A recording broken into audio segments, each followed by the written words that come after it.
मूसा और हारून ने फिरौन से कहा, इजराइलियों का परमेश्वर कहता है कि तुम उसके लोगों को जाने दो, नहीं तो बुरी बातें तुम्हारे साथ होंगी। पर फिरौन ने उनकी नहीं सुनी। इसलिए परमेश्वर ने मिस्र में पानी को लहू में बदल दिया, कोई भी इसे पी न सका। तब उसने मिस्रियों के घरों को मेंढकों से भर दिया, हर तरफ मेंढक थे, फिर भी फिरौन ने उनकी नहीं सुनी।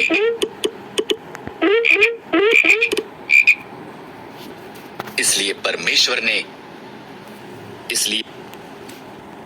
परमेश्वर ने मिस्र के आकाश को कुत्तियों से भर दिया, वो वहां धूल के समान भर गई। फिर उसने मिस्र के देश को डांसों से भर दिया, फिर भी फिरौन ने उनकी नहीं सुनी। इसलिए परमेश्वर ने मिस्र के जानवरों को मार दिया, घोड़े, गधे, ऊंट, भेड़ें और बकरियां सब मर गए। फिर उसने मिस्री लोगों को फोड़े से पीड़ित किया, फिर भी फिरौन ने उनकी नहीं सुनी।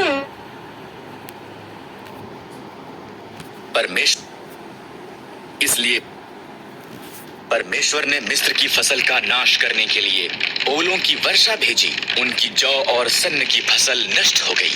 तब उसने बचे हुए फल को खाने के लिए टिड्डियां भेजी, फिर भी फिरौन ने उनकी नहीं सुनी।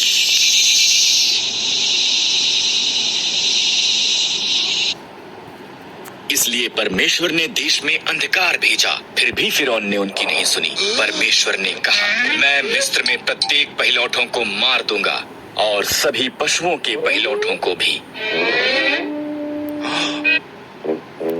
मेरे लोग एक मेमने को मारें, उसे खाएं और उसके लहू को उनके द्वार की चौखट पर लगाएं। मैं लहू को देखूंगा और उनके घरों को छोड़ दूंगा, उनके बच्चे नहीं मरेंगे।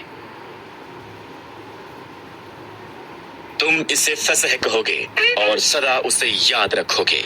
इजराइलियों ने परमेश्वर की आज्ञा मानी, पर मिस्रियों के पहिलौठे मर गए, यहाँ तक कि फिरौन का पुत्र भी। अंत में फिरौन ने सुनी और उसने इजराइलियों को जाने दिया।